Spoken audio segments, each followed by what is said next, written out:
This video is made with the sponsorship of Ecrotech New Zealand, one source for all your beekeeping requirements. Hi, Trev here from Trevs Bees on Facebook and YouTube. As you can see, I've got a new item today that I want to talk to you about. It's been out for a little while now. Quite a few people have been using them. I just got a few samples down from Ecrotech to make a video and give my opinion on them. So let's go through the top feeder and have a look at it.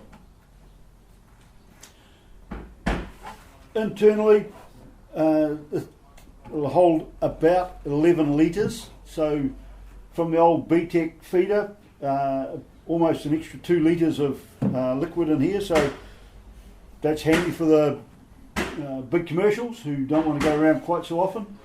For me, I never feed that great a volume. So we have a bee saver on the top, and the bees can get up through the entrance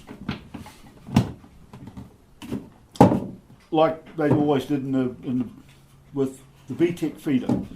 But what we've also got now is these 4 corners, and they're little bee savers in the corner. And the reason we've put them in the corner is because, remember, when the amount of times you go back to the hive, your hive's on a little bit of an angle, whichever way it happens to be, and there's still quite a bit of syrup in there, but the bees can't get to it because they only had access around the bee feeder. So now they've made these little caps, little holes up here, and a little bee saver, so that the bees can actually come up to the area that has the sugar in it. I think quite good. I have tried these on a couple of sites, and when you come back, apart from a little bit of stickiness, there's absolutely no syrup left up here at all. So first thing is, so what? Is that any different from a normal feeder? Well, yeah, it is, because this one actually comes with its own rim set up. It's an item complete of its own.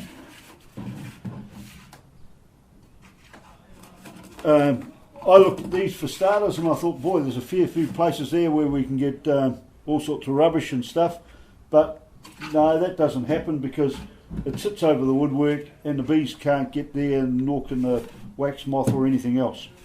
They've got these reinforcing ribs on here to help with the syrup, and they've actually got a slight curve in it, so I don't know as to whether we can see that through the camera, but this part here is higher than the outside edges here, so that the syrup will actually flow down into the middle. Now that to me became a little bit of an issue first off, because when I put that on a box, I actually get a rocking action, and I didn't really particularly like that, and I complained to Ecrotech about it, but as they said, when you pull it down with a hive strap, it's not a problem. That rocking motion disappears, and after a little bit of use, the plastic gets a little bit of a memory in it, and it tends to flatten out a little, but that dish is still in there. So if you don't use hive straps, maybe these are not for you. If you do use hive straps, or you can put a brick on top, then they work perfectly fine. So for a hobbyist at home, no hive strap, maybe think of something else. For me, I think are a good little unit. Now I've also tried putting pollen patty up in here, and a small pollen patty will actually fit in here, sitting over the top of the frame, and the bees will actually clean out all the pollen patty as well. So it works quite well with the pollen patties. Whereas I found that the Beekeeping one with the smooth bottom on it, the bees couldn't get at the pollen patty when it was sitting on top of the top bars and had the floor on. So how do they compare with costings?